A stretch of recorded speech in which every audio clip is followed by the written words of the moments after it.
हम लोग साइंस के माध्यम से जो देश की जो मेजॉरिटी है, जो गांव में रहती है, रूरल एरियाज़ में रहती है, जो गांव का जो हमारा किसान है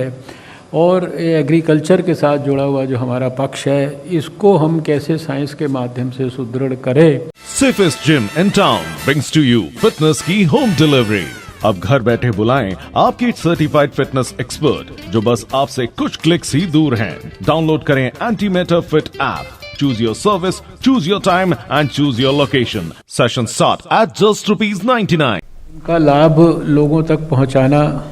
कठिन काम है, लेकिन विज्ञान मंत्रालय में आने के बाद 2014 में कुछ ही समय के बाद जब नज़दीक से लेबॉर्ट्रीज़ में जाकर वैज्ञानिकों को काम करते हुए देखा और ये देखा कि उन्होंने असाधारण काम किए हैं। कोई ऐसा विषय नहीं है जिसके ऊपर भारत के अंदर असाधारण उपलब्धियां ना हासिल हुई हों, लेकिन फिर भी ऐसा लगता था कि ना तो इन उपलब्धियों के बारे में,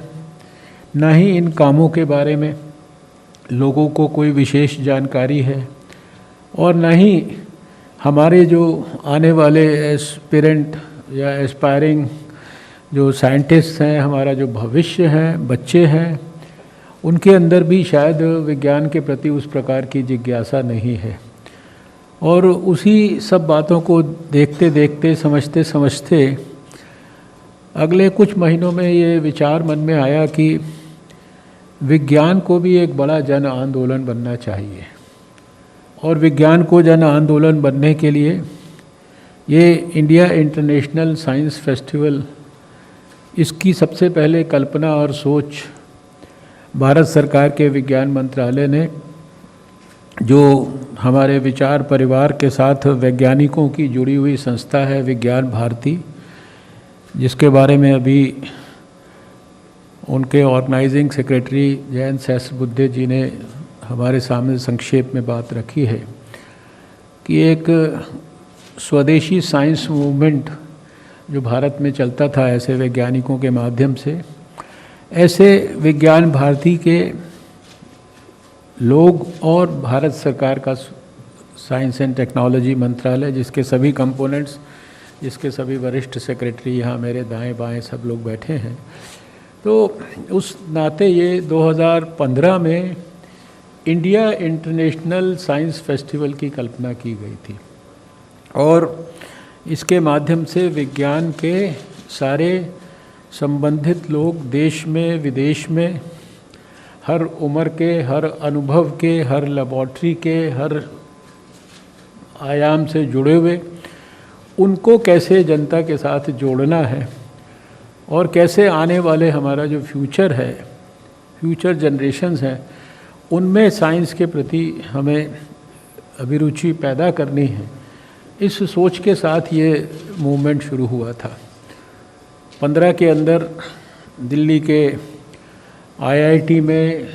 16 के अंदर फिर इसी तरह से नेशनल फिज़िकल लेबॉर्ट्री में, और इसके बाद फिर हमने देखा कि ये कार्यक्रम हम लोगों ने चेन्नई में किया, ये कार्यक्रम हम लोगों ने लखनऊ में किया, ये कार्यक्रम हम लोगों ने कलकत्ता में किया। और इन 5 पिछले साइंस फेस्टिवल्स में सौभाग्य से देश की सभी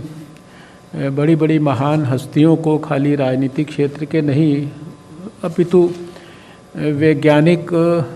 दृष्टिकोण वाले, एकेडमिक क्षेत्र के, ये सारे लोग, जिसमें कि भारत के राष्ट्रपति, भारत के उपराष्ट्रपति, भारत के प्रधानमंत्री, भारत के गृह मंत्री, भारत के कैबिनेट के बड़े बड़े सभी मंत्रीगण, सारे देश भर के अंदर गवर्नर्स, इसी तरह से सारे जो हमारे कई अड़ोस पड़ोस के और दूसरे विदेशों के साइंस एंड टेक्नोलॉजी मिनिस्टर्स और विदेशों के अंदर काम करने वाले हमारे इंडियन डायस्पोरा से जुड़े हुए हमारे वैज्ञानिक, ये सब लोगों ने उसके अंदर भाग लिया। देश के अंदर जो हमारे पार्लियामेंट मेंबर्स थे उनके जो एडॉप्टेड विलेजेस थे वहाँ से बच्चों को उनमें भाग लेने के लिए प्रेरित किया जाता था, उनके लिए सारी व्यवस्थाएं की जाती थी और हज़ारों बच्चे इस प्रकार के उन्होंने पिछले हमारे साइंस फेस्टिवल्स में भाग लिया। इनोवेटर्स ने भाग लिया। हमारे जो साइंस के साथ जुड़े हुए और बहुत सारे पहलू हो सकते हैं, कोई साइंस की फिल्म्स हो सकती हैं, कोई साइंस के साथ जुड़ा हुआ आर्ट का विषय हो सकता है। और जैसा आपने अभी आज भी देखा कि लगातार हम लोग साइंस के माध्यम से जो देश की जो मेजॉरिटी है, जो गांव में रहती है, रूरल एरियाज़ में रहती है, जो गांव का जो हमारा किसान है और एग्रीकल्चर के साथ जुड़ा हुआ जो हमारा पक्ष है, इसको हम कैसे साइंस के माध्यम से सुदृढ़ करें, ये प्रक्रिया भी धीरे धीरे करके हम लोगों ने शुरू की और इसको इस बार और ज़्यादा बड़ा बूस्ट जो है ये मिल रहा है। इस बार 2020 का जो वर्ष है, ये जहाँ एक तरफ कोविड के कारण ये हम सब के लिए, हम सब पूरा 1 वर्ष इस बात के साक्षी हैं, जो कुछ सबने देखा है, समझा है, सहन किया है। कितने सारे देश के अंदर लोग उन्होंने प्राण गंवाए, कितने सारे कोरोना वॉरियर्स की जो है इसके अंदर हमारे प्राण की रक्षा करते हुए शहादत हुई, ये सब हुआ है। लेकिन इस सब के बावजूद भी अगर मैं 2020 के वर्ष को ये साइंस का वर्ष कहूँ या वैज्ञानिकों का वर्ष कहूँ या वैज्ञानिकों की उपलब्धियों का वर्ष कहूँ या ये कहूँ कि the scientific community really rose to the occasion in 2020 in spite of COVID and everything, not only in India but all across the world, तो ये कोई अतिशयोक्ति शायद नहीं होगी। साइंस की जो ताकत है, साइंस का जो पोटेंशियल है, साइंस के लिए जो नेशनल इंटरनेशनल कोलैबोरेशन का जो भाव पैदा होने की आवश्यकता है, वो सारा कुछ हम लोगों ने अपनी आँखों के सामने 2020 में होते हुए देखा है। और इसलिए 2020 में यद्यपि फिज़िकली जहाँ हमारे साइंस फेस्टिवल्स के अंदर अगर मैं स्मरण करूँ अपने लखनऊ के फेस्टिवल को या कलकत्ता के फेस्टिवल्स को, तो लाखों की तादाद में हमारे जो पहला जो IIT दिल्ली में फेस्टिवल हुआ था, उसमें शायद हम लोग अपनी कैलकुलेशन करते थे 3-4 लाख लोगों का फुटफॉल था। लेकिन हमारा लखनऊ का जो फेस्टिवल हुआ था, जिसमें कि भारत के राष्ट्रपति जी भी गए, हमारे उत्तर प्रदेश के मुख्यमंत्री नितिन गडकरी जी, बहुत लोग वहाँ रहे, उसमें 10 लाख से ज़्यादा का फुटफॉल था। इसी प्रकार से पिछले वर्ष जब कलकत्ता के अंदर जब हमारे प्रधानमंत्री जी ने उसको एड्रेस किया था बच्चों को, तो कई हज़ार बच्चे और सारे लोग उसके अंदर उन्होंने भाग लिया था। तो इस श्रृंखला को हम लोग कोविड के बावजूद किसी भी कारण से इसको टूटने नहीं देना चाहते थे